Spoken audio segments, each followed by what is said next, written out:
문희정의 외신 브리핑. 네, 밤사이 들어온 주요 국제뉴스 정리해드립니다. 문희정 국제정치평론가 전화 연결돼 있습니다. 평론가님 안녕하세요. 네, 안녕하세요. 네, 먼저 이 소식부터 전해드려야 될 것 같습니다. 이 보리스 존슨 영국 총리가 코로나19 확진 판정을 받아서 자가격리 중이었는데 이 증세가 악화되면서 중환자실로 이송이 됐다고요.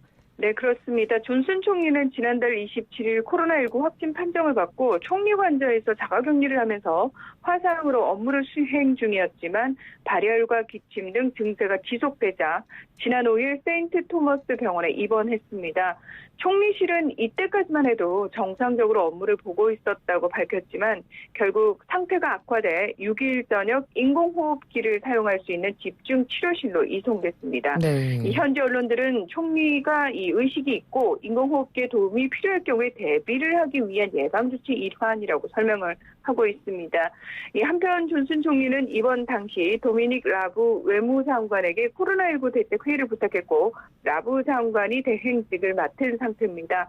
영국은 총리가 정상적인 역할을 수행하지 못할 경우 개입할 수 있는 부총리나 임시총리의 헌법적 역할에 대한 공식적인 규정은 없는 상태입니다. 네. 영국에서도 지금 코로나19 확진자가 지금 급속히 늘고 있는데 일본도 만만치 않은 상황입니다. 오늘 오후에 긴급 사태를 선언할 예정이다라는 얘기까지 나오고 있던데요. 네, 그렇습니다. 코로나19 확진자가 5천 명에 육박하고 있는 일본에서는 아베 신조 일본 총리가 오늘 오후 7시에 대국민 기자회견을 열고 신형 인플루엔자 등 대책 특별조치법에 따라서 긴급 사태를 선언할 예정입니다. 8일 0시부터 다음 달 6일까지 도쿄도, 사이타마현, 지바현, 가나가와현, 오사카부, 효고현, 후쿠오카현 등 7개 지역에 긴급 사태를 발효할 예정인데요. 긴급 사태가 선언되면 자치단체장은 외출 자제를 요청하고 흥행시설 이용 제한 요청 및 지시, 그리고 임시의료시설 설치에 필요한 토지 사용 등 개인의 재산권을 제한하는 조치를 할 수 있게 됩니다. 하지만 긴급사태 선언 후에도 도시봉쇄는 하지 않고 대중교통 등의 기능을 유지한다는 방침을 세운 상태입니다. 네. 이 확진자가 가장 많이 발생해서 심각한 병상 부족 사태를 겪고 있는 도쿄도의 경우 경증 환자를 수용할 호텔 확보 등 긴급 사태 준비에 착수했다고 합니다. 참고로 우리나라와 달리 일본의 긴급 사태에는 벌금과 같은 형사처벌 조항은 없습니다. 네. 일본 정부는 또 이 국내 총생산의 20%에 해당하는 108조엔, 우리나라 돈으로 약 1,215조 원 규모의 긴급 경제 대책 사업을 실시한다고도 밝혔습니다. 한편 긴급 사태가 발효되는 7개 지역에는 일본 프로야구 12개 구단 중 8개 구단의 연고지가 포함되어 있어서 3월에서 5월로 미뤄졌던 프로야구 개막은 6월 이후로 연기된 상태입니다. 네, 그렇군요.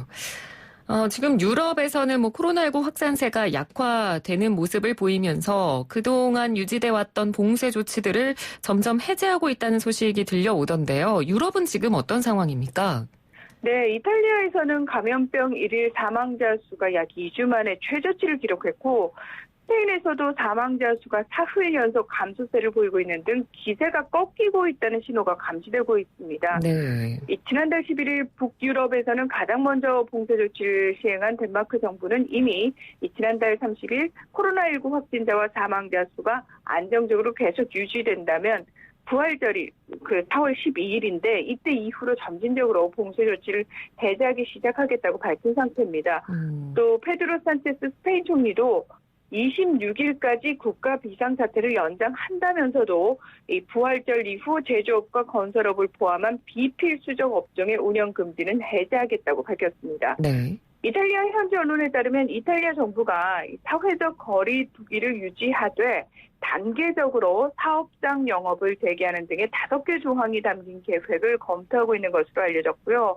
프랑스 역시 전문가위원회를 구성해서 기업의 재택근무와 학교 폐쇄령의 단계적 완화 논의에 착수한 것으로 드러났습니다. 이 오스트리아도 오는 14일부터 400제곱미터 이하의 소규모 상점의 영업 재개를 시작으로 단계적인 완화 조치에 나서겠다고 밝혔는데요.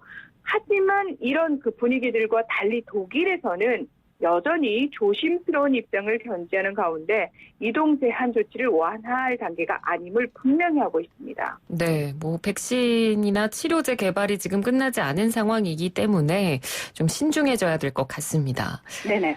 그리고 인도네시아에서는 코로나19로 인한 치사율이 다른 나라보다 유독 높게 나타나고 있다고요. 네, 지난달 24일부터 14일 연속 매일 100명 이상의 확진자가 발생하고 있는 인도네시아의 6일 기준 확진자 수는 2,491명, 사망자는 209명으로 집계되고 있는데요. 인도네시아 당국은 신속 진단 검사와 함께 유전자 증폭 검사를 병행해서 확진자가 증가하고 있다, 이런 설명을 내놨습니다. 이 누적 확진자 수 대비 누적 사망자 비율을 나타내는 치명률이 지금 문제인데 네. 이게 8.39%로 전 세계의 치명률 5.2%보다 훨씬 높게 나타나고 있습니다. 이 사실 바이러스 같은 경우에는 그러니까 온도가 올라가고 그리고 습도가 올라가게 되면은 사실 굉장히 기능성이 약해진다라고 얘기를 하는데 네. 그럼에도 불구하고 인도네시아에서 코로나19 확진자의 치사율이 지금 높게 나타나는 이유는 기후적인 요인보다는 인도네시아 특유의 사회적 요인 때문이라는 분석이 많습니다. 네. 우선 높은 흡연율을 들 수 있는데요. 흡연 경험이 있는 코로나19 환자가 중증으로 악화할 확률이 14배 높고 또 흡연자의 사망률이 높다는 연구 결과도 나온 상태입니다. 이 따라서 남성의 약 60%가 흡연자인데다가 향신료인 정향을 바른 담배의 경우 아이들이라든지 여성 흡연자도 많다는 점이 치명률에 영향을 끼치고 있는 것으로 보이고요.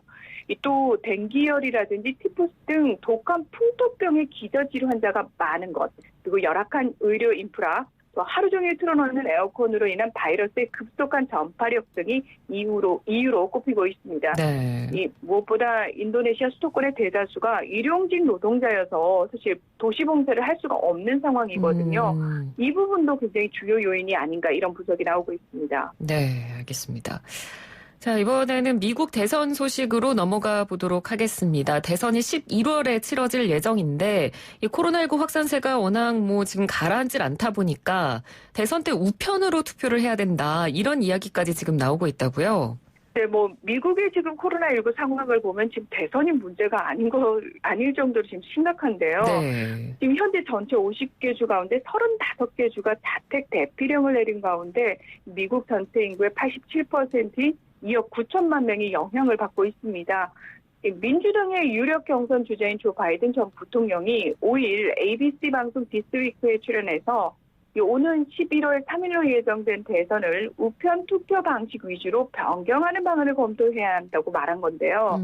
우선 8월 개최 예정인 대선 후보 선출 전당대회부터 민주당은 화상으로 치를 방안을 검토해야 한다고 언급하기도 했습니다. 네. 실제로 앞서서 민주당은 지난달 27일에 처리된 2조 2천억 달러 규모의 3단계 경기 부양 예산에서 미리 우편 투표 확대를 위해서 40억 달러를 배정하려고 했지만 공화당의 반대로 실패를 했는데요. 이 부분에 대해서 이 도널드 트럼프 대통령은 지난달 31일 폭스뉴스에 출연해서 민주당의 우편 투표 요구는 미친 일이라면서 이에 동의하면 공화당이 이 나라에서 선출되는 일을 결코 보지 못할 것이다, 이렇게 반대 의사를 분명히 했습니다. 공화당 역시 우편 투표 전면 확대 시 허위 투표와 보안 문제를 일으킬 수 있고 기계 등에 대한 새로운 투자와 선거 사무원의 재교육이 필요할 뿐만 아니라 이 검표를 위해서 많은 인원이 모이는 것도 위험하고 개표도 늦어질 것이기 때문에 반대한다고 분명히 밝혔습니다. 네. 이 한편 코로나19 확산으로 4월로 미뤄졌던 각 주의 대선 경선은 대부분 우편 투표로 열릴 것으로 보입니다. 네. 이렇게 코로나19 사태가 우리 일상생활에서 많은 부분들을 변화시키고 있긴 합니다만 사실 생존의 위협까지 느낄 정도는 아닌데 아마존 원주민들은 지금 생존의 위협까지 느낄 정도라고 하죠. 네, 그렇습니다. 의료시설이 부족한 데다가 집단 생활을 하고 있는 브라질의 아마존, 그리고 콜롬비아 북부의 원주민 마을에서 확진 환자가 이미 나온 상황이어서 더 심각한 그런 부분이 있습니다. 네. 많은 원주민들이 사실 습한 정글에서 벽도 없는 탁 트인 집에서 살고 있고 온 가족이 침실을 함께 쓰고 있기 때문에 사회적 거리두기 사실상 거의 불가능합니다. 게다가 이렇게 확산을 막기 어려운 환경으로 인해서 만약에 코로나19가 원주민 사회에 유입되면 확산은 시간 문제라고 전문가들은 지적하고 있는데요. 네. 이 원주민석에는 비누와 물로 손을 씻거나 손 세정제를 사용하는 등 전염의 위험을 줄일 수단이 없을 뿐만 아니라 특히 의료기관에서 멀리 떨어져 있기 때문에 코로나에 감염돼도 병원에 갈 수 없습니다. 네. 이 부분이 사실은 가장 치명적이라고 할 수 있고요. 왜 실제로 지난 17세기 아메리카 원주민의 90%가 유럽인이 가져온 독감과 홍역 등 질병으로 전멸한 적이 있기 때문에 이 에콰도르 아마존 원주민 부족연맹은 지난달 말부터 모든 형태의 아마존 열대우림 접근 시도를 금지하기로 했습니다. 네네. 이 브라질 같은 경우 현재 이 외부 세계와 접촉이 없는 원주민 집단 107개가 있다고 하는데요. 문제는 이곳에서도 불법 벌목꾼이라든지 사냥꾼, 전도사들이 활동하고 있기 때문에 완벽한 단절이 어려운 맹점이 있습니다. 네네. 이에 따라서 브라질 원주민 단체들은 타 지역 여행을 막고 이 방문객들이 자신들의 지역으로 들어오지 말라고 요청을 한 상태인데요. 하지만 브라질 국립원주민재단 푸나이는 원주민들의 식량 비축이 바닥이 나게 되면 마을에 머물라는 충고를 무시하게 될 것이라면서 감염이냐 배고픔이냐 해서 감염을 택한 그 결과는 매우 끔찍할 것이다 라는 경고를 내놓기도 했습니다. 네. 자, 이제 마지막 소식입니다. 영국 소식인데요. 노동당이 새로운 당수를 선출을 했네요. 네, 지난 4일 영국의 제1야당인 노동당 신임 당대표의 이 56.2%를 득표한 키어 스타머 하원 의원이 선출됐습니다. 앞서 제러미 코빈 대표는 지난해 12월 총선에서 노동당이 기록적인 패배 결과가 나오자 후임 당대표가 선출이 되면 물러나겠다는 의사를 밝힌 상태였습니다. 네. 그래서 노동당은 이미 지난 1월부터 당대표와 부대표 경선 절차에 돌입한 상태였고요. 이 당원과 지지자들은 사전에 등록한 이메일을 통해 투표하거나 또 자택에 도착한 투표 용지에 선호 후보를 기재해서 우편으로 다시 보내는 방식으로 지지 의사를 표현을 했습니다. 이번에 그 새로 신임 대표로 선출된 이 스타머 대표는 검찰총장 출신인데요. 2015년에 정계에 입문을 했습니다. 이 본인은 스스로 사회주의자라고 밝히면서도 사실 좌파 성향을 강하게 보여온 코빈 대표와는 결이 다르다면서 좀 선을 그어왔던 인물인데요. 네. 이 당대표 경선 때 철도와 우편 등 주요 기관 산업 국유화를 주장한 코빈 대표의 총선 공약을 지지하지 않는다는 입장을 표명하기도 했습니다.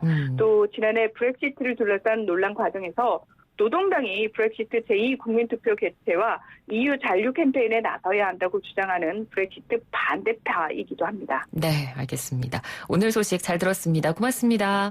네, 고맙습니다. 네, 지금까지 문희정 국제정치평론가였습니다.